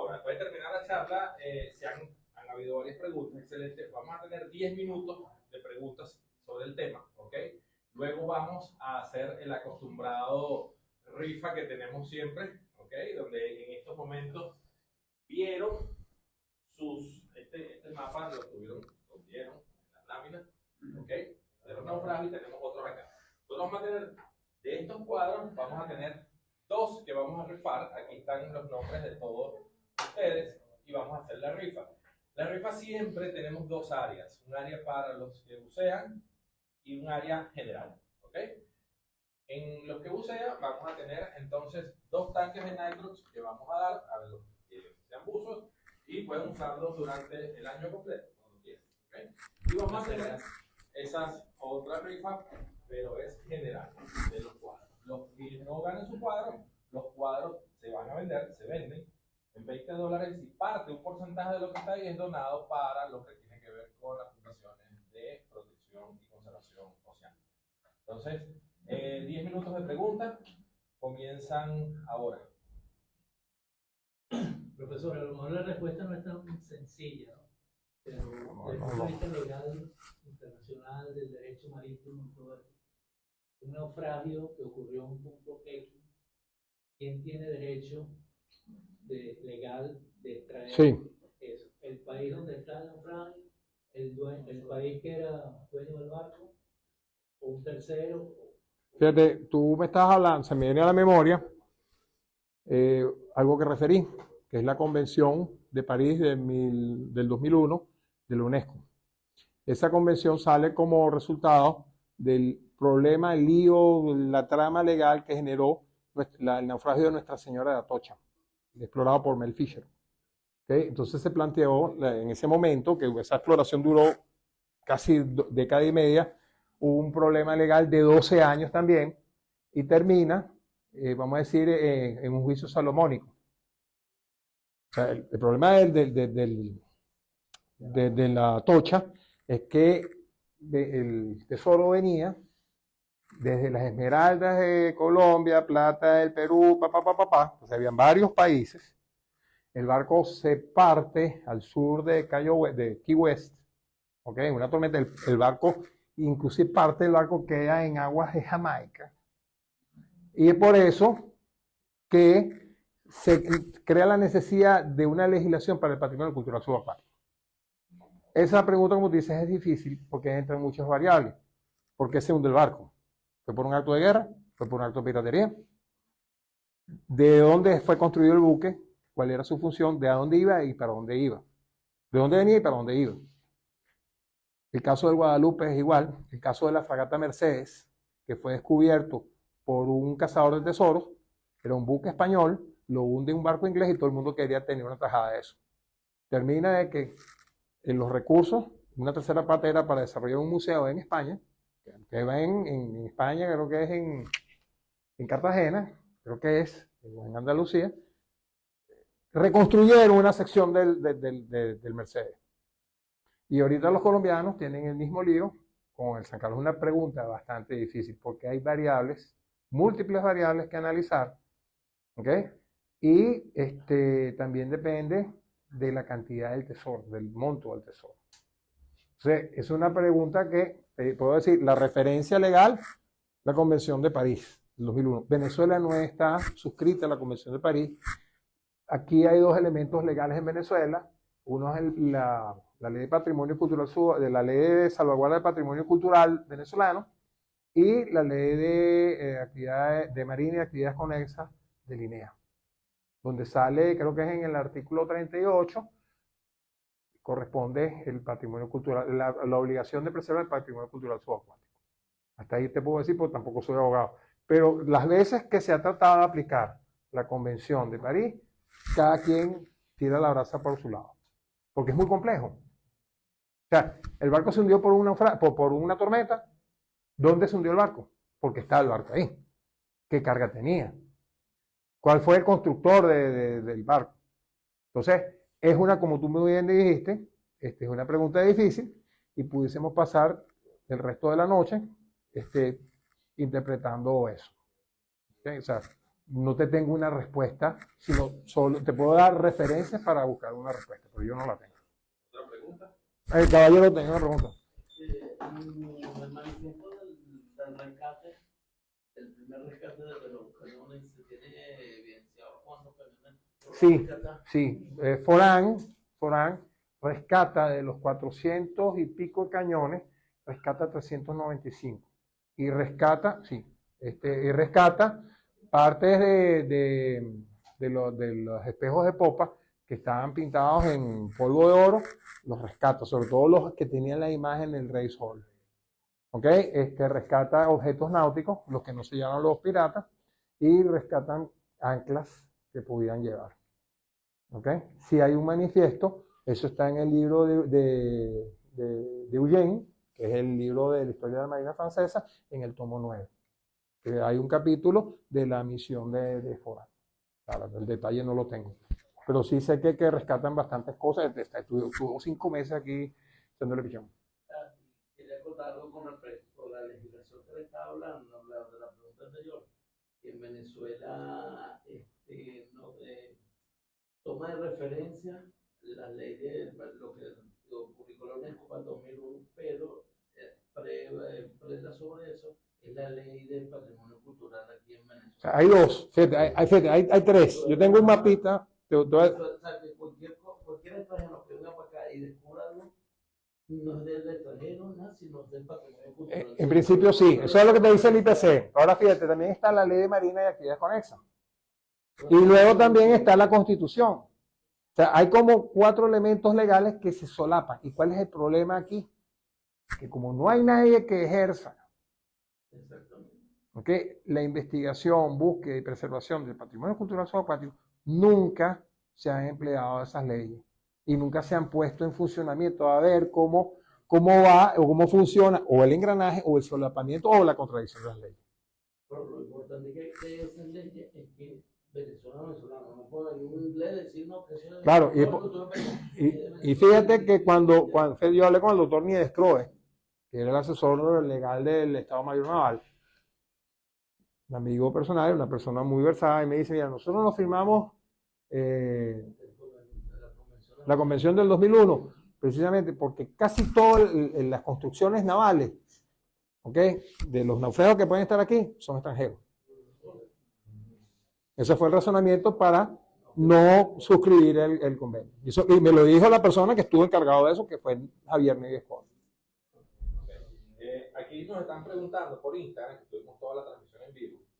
Pedro Rondón pregunta: ¿pudiese darnos mayores referencias sobre la identidad y o la nacionalidad de la persona o empresa que se está atribuyendo el descubrimiento del comercio? Pedro Rondón. Coño, profe. Bueno, es una pregunta que nos Oye, mira, hacen por Instagram. o sea, por lo menos el profesor Carlos Martín Larriva y mi persona somos caballeros. ¿Okay? Nosotros estamos cuestionando la noticia. Ahí está la cámara. ¿Okay? Estamos cuestionando una noticia que es falsa. ¿Okay? Este señor que dice eso se atribuye que él es arqueólogo, que está adscrito a la Universidad Simón Bolívar, cosa que es falso. Sí, el doctor Llerena, la Simón Bolívar, que él está adscrito al Museo Marino de Margarita y no está adscrito, lástima que no vino Vladimir Rodríguez. ¿Ok? Entonces, mira, mi función aquí es la verdad del naufragio. ¿Ok? Esa noticia que apareció en varios medios, La Patilla, El Estímulo, La Carota Digital, La Verdad de La Guaira, para mí, esa noticia es falsa y lo he sustentado con esta sustentación. Esperemos que haya sido contestada la pregunta de Pedro. El profesor. Dígame. Si puedo añadir algo. Claro que sí. Sí, la pregunta la hace Pedro Rondón Piso BE, para que quede todo. Este ciudadano es venezolano, es nacido en Venezuela, pero él se autopromociona como arqueólogo venezolano. Esto tiene una semántica un poco diferente porque cuando yo digo que soy arqueólogo venezolano es porque soy egresado de una universidad venezolana. Si yo soy venezolano y soy egresado de Yale, digo que soy arqueólogo de la Universidad de Yale, no que soy arqueólogo venezolano. Entonces, eso es lo que hay que aclarar. Él se autoproclama como arqueólogo Cuando salió esta noticia que me la mandaron de la Universidad Simón Bolívar, al día siguiente yo le contesté públicamente diciéndole que no es arqueólogo venezolano, que es una farsa, etcétera, etcétera. Enumeré varios puntos de vista, ¿bien? Pero desde el punto de vista académico, este señor no ha presentado absolutamente ningún papel que diga que él es arqueólogo. No venezolano, arqueólogo. Pero es que hay una diferencia, porque en la escuela europea, en España, en Francia, el arqueólogo es un TCU, es un técnico, es el que excava. Y quien investiga es el protohistoriador, el prehistoriador o el historiador.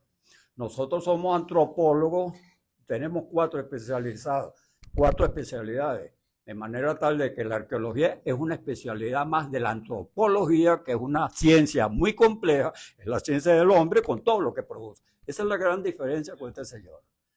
Y, Creo que ha sido contestada a Pedro con 2 pisos. Gracias. Ok, ya tenemos una pregunta. Nos quedan pocos minutos de pregunta, nos quedan 3 minutos.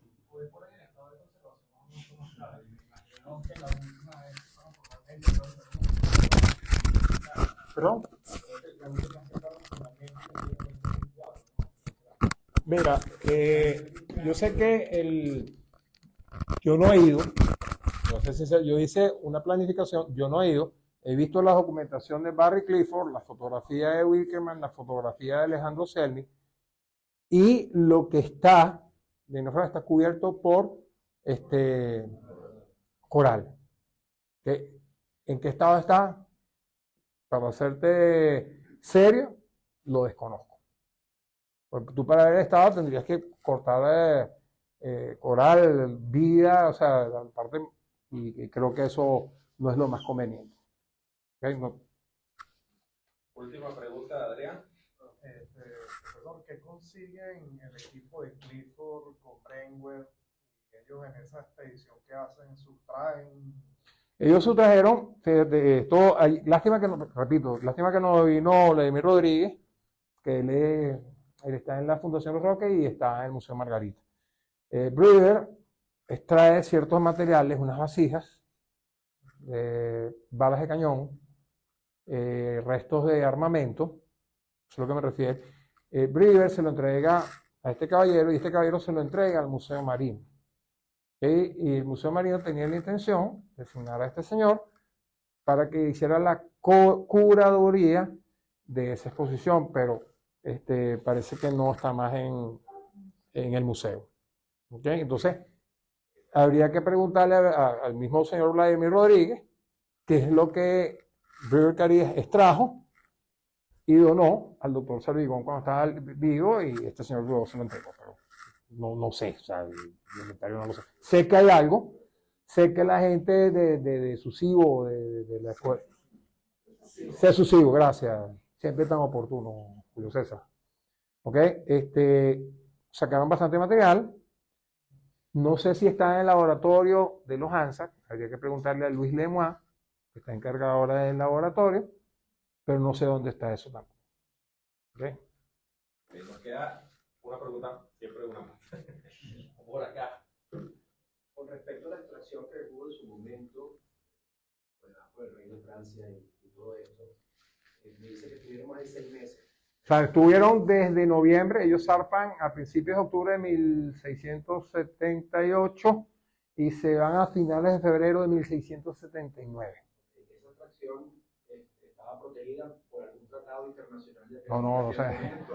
Fueron sometidos Recuérdate. por Holanda. No, o sea, Francia gana la guerra franco-holandesa, está el tratado que te dije de Niega, que gana Francia, los holandeses y los españoles tienen que bajar la guardia, ¿okay? Y Luis XIV recupera sus cañones para armar buques en 1780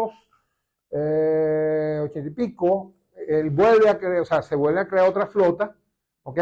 Y parte de la artillería eran parte de estos cañones. Aparte que los utilizaron en la guerra. Y hay unos en el Museo del Armée. Cuando ustedes van al Museo del Armée y al Museo de Trocadero, hay cañones exhibidos. En el Museo de Trocadero hay cañones de bronce, y yo tratando de correlacionar, muy probablemente pueden haber sido parte de estos cañones.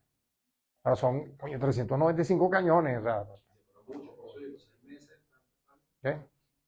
Uno más y nos vamos. Aquí. Una pregunta, la acción naval que comete allí la Marina holandesa, la Armada holandesa y la Armada francesa, ¿es que es un asedio? Fue... ¿En dónde? ¿En Tobago o en...? No, aquí, cuando... No, ellos... Callar. O sea, la intención te repito, la intención de Luis XIV era tomar Aruba y Curazao, o sea, como humillación a los holandeses. O sea, pues están en plena guerra.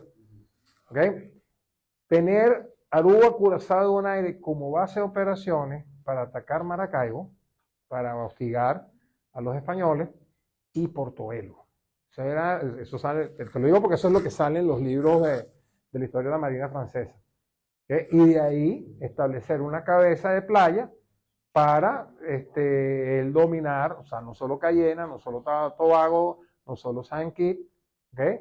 Y no solo Haití, sino quitarle las propiedades tanto a los holandeses como a los españoles. Recuérdate que hubo lo que llamaban la carrera de Indias, que Venezuela fue escala de la carrera de Indias, cuya casa era la casa de contratación de Sevilla, que fue la primera transnacional después de el Tratado de Tordesillas, que el rey de España y el rey de Portugal, compinchado con el Papa, mira, de aquí para acá es español y de aquí para acá es portugués. Estoy minimizando, estoy coloquializando el tema.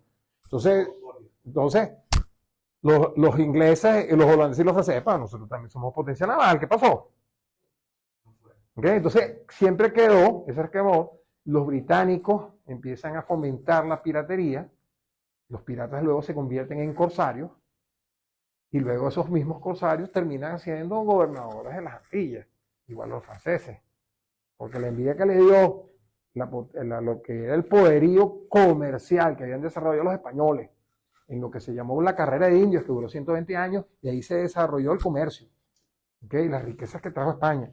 Se desarrolló la ingeniería naval, o sea, todo lo que fue de la nao, pasando por el galeón en sus distintas estancias, o sea, en sus distintos niveles. Tú ves cómo evoluciona náuticamente, o ingeniería naval, el galeón, y el galeón termina en buque de línea. O sea, hubo un progreso. Luego la transculturización, porque en esa carrera de Indias venían productos y tecnología y conocimientos de España, como una cantidad de bienes, insumos y culturas que iban para Europa. Fue la primera transnacionalización importante que hubo, por lo menos en la historia moderna. ¿Okay? Entonces, es importante, nosotros desconocemos eso. Nosotros acá la compañía guipuzcoana es un repele, disculpen el coloquialismo, un repele de lo que fue la carrera de India. Y nosotros fuimos a escala. Por eso es que nosotros tenemos la mayor cantidad de fortificaciones hispánicas. En el Caribe lo tenemos nosotros. Y no lo sabemos. Por eso que yo te concluyo con esa reflexión de la identidad marítima. ¿Okay? Para que fuese un poquito más, vamos a decir, consistente y mayor reflexión, esta reflexión. Fíjense, si nosotros supiésemos algo de nuestra historia naval, personajes que tienen la osadía de decir, yo descubrí, coño, no. O sea, lo sacan del periódico. ¿Me explico? Entonces, por eso que lo hice adrede, para que vean, para concientizar y motivar y sensibilizar. El 41% de nuestra historia, de nuestra memoria histórica, de nuestra identidad, está en el mar. Nuestra historia está en el mar. Listo, entonces, contestada. Vamos ahora a la segunda tanda, la segunda parte rapidito. Y lo que vamos a tener, estos cuadros, esta es una impresión de un mapa de la época. El profesor Frage también se los va a filmar, ¿ok? Para que lo tengan como recuerdo. Le van a decir, no lo estropeen. No lo estropeen. No, entonces tómelo usted porque usted es el que lo va a entregar. Bueno, ok. Tome. Ahora necesitamos la mano inocente. Es una parte. Charo. Esto es lo complicado. Mano inocente. La mano inocente. Vamos a.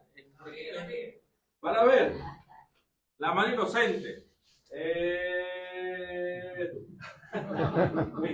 Ven. Adelante. Voltea y di tu nombre. ¿Cómo te llamas? Sofía, este es el micrófono, Sofía. Sofía, entonces Sofía va a meter la mano. Ojo, lo que vamos a sacar aquí es para... ¿Tu nombre? Sofía. Ok, entonces Sofía va a hacer la mano inocente de esta noche. Y vamos a tomar un numerito, un nombre. Mete la mano, cierra los ojos. Eso es, bátelo. Y sácalo. Muy bien. Léelo. Y el ganador es Daniel Sandoval. Daniel Sandoval. Se fue. No, se fue, se tuvo que ir. Sí. Tenemos, bueno, listo. Entonces el primero queda en casa. No, otra vez, lo vamos a sacar. Otra vez, vamos. Ajá. ¿Quién viene ahora? ¿El ganador o ganadora? Sergio González. ¡Eso! Sergio, pero tú no te habías ganado en la charla anterior algo, ¿no? Ah, pues no se vale repetir. Sergio, pasa. Pasa, te toman la foto para el momento de la prensa. Aquí, en la firma de una vez. Y va a ser firmado por el profesor Luis Faraje en su charla en la Casa del Buceo. En estos momentos de publicidad. Para el segundo, de una vez. Vamos a enseñarlo. Tómalo, está detrás de ti. Tómalo. Ven. Ponte por acá. Ven. Ok, entonces para el segundo, véanlo todo, levanta la modelo, lo enseña. Muy bien. Se lo entrega al profesor Luis Faraje. Después hablamos de los créditos, hay que pagar aquí a la muchacha. Meta la mano. Sacamos. Y faltó. ¿Qué dice? ¿Qué dice? ¿Este viene en blanco? No. Leandro. ¡Leandro! Pero lento. Mira, yo viene. Bajando a las escaleras con un paso y decorado. Leandro, recibe de la mano. Y ahora vamos a firmárselo. Muy bien, muy bien. Ok, vamos con el segundo. El segundo premio es para los buzos. 2 tanques de Nitrox, ok, usados en el momento que quieran durante un año. Tienen para usarlo, ok. El que no tenga la especialidad de Nitrox, podemos dársela aquí en la Casa del Buceo. Indudablemente estamos abiertos a todos ustedes. Así que... Ok. Si no es buzo, volvemos. Ese para otro, eso viene. Tenemos pendiente la expedición del avión. ¿Qué dice ahí? ¿Es buzo? Robert Concepción. ¡Eso! Bienvenido. Y si es buzo, entonces queda, es instructor de buceo también. Y ahora, volteate para firmar. Ah, no te puedo firmar. Bueno, de esta manera concluimos y gracias por haber venido todos ustedes a la charla de hoy. Aquellos que quisiesen tener información sobre cursos, equipos de buceo, voy a estar en la parte superior atendiendo cualquiera de sus dudas. Afuera está el refrigerio para todos ustedes. Gracias una vez más por venir y adelante. Gracias.